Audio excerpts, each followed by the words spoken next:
Olá!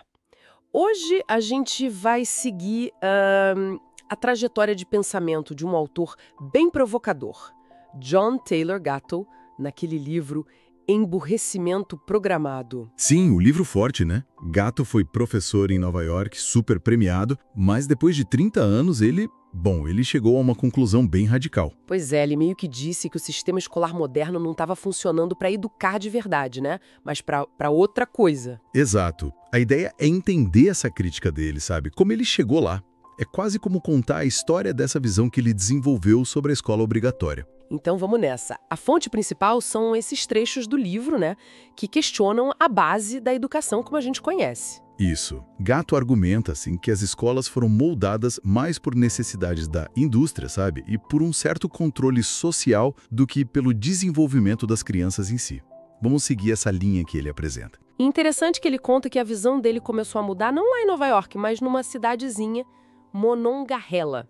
Da Tessilvânia. Ele descreve um lugar com muita vida comunitária, onde o aprendizado era tipo na prática, vendo os trabalhadores no rio, nas ruas. Uma coisa bem orgânica, né? Bem diferente da sala de aula fechada, dos horários rígidos. Totalmente.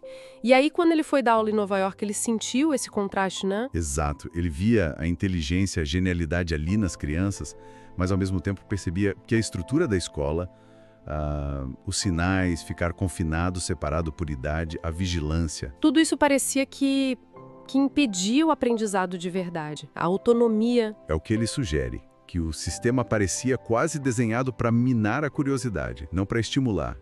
Parecia ter outro propósito. E aí que entra a tese central dele, que aparece bem nesses trechos, né? Que as escolas, na verdade, não estão falhando. Pelo contrário. Elas são muito bem-sucedidas naquilo para que foram criadas lá no século XIX, segundo ele. Que seria o quê, então? Formar mão de obra. Isso. Mão de obra dócil, consumidores, cidadãos mais gerenciáveis, digamos assim, menos do que indivíduos críticos independentes, é o tal do currículo oculto. Currículo oculto? E como isso funciona na prática? Ele detalha umas lições, né? Que a escola ensina meio que sem querer. Exatamente. Não como matéria, mas pelo próprio jeito que a escola funciona.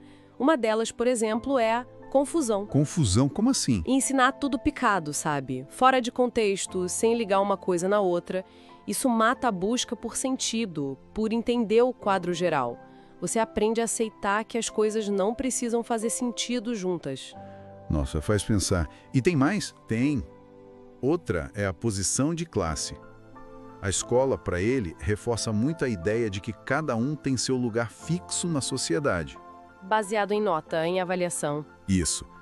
Você internaliza que pertence àquele nível ali e pronto.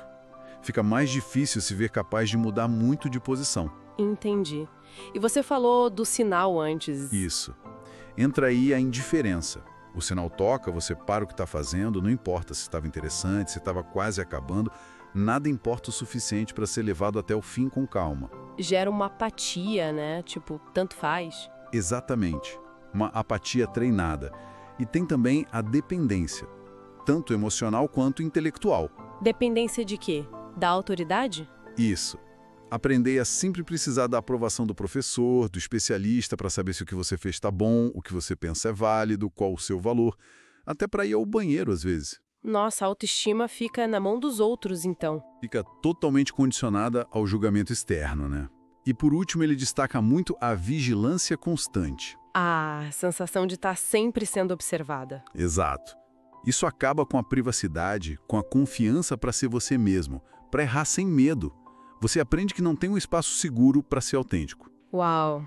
São lições bem pesadas, né, quando a gente para pensar assim. Sem dúvida. E o Galton conecta tudo isso com problemas que ele via na sociedade. Gente apática, sem curiosidade, muito materialista, dependente. Ele acha que a escola e talvez a TV também ocupam tanto tempo da criança que não sobra espaço para desenvolver um eu forte, uma conexão real com a família, com a comunidade. Ele até diferencia redes operacionais, tipo escolas e empresas, que usam só uma parte da gente para um fim específico, e comunidades, onde as pessoas se relacionam por inteiro.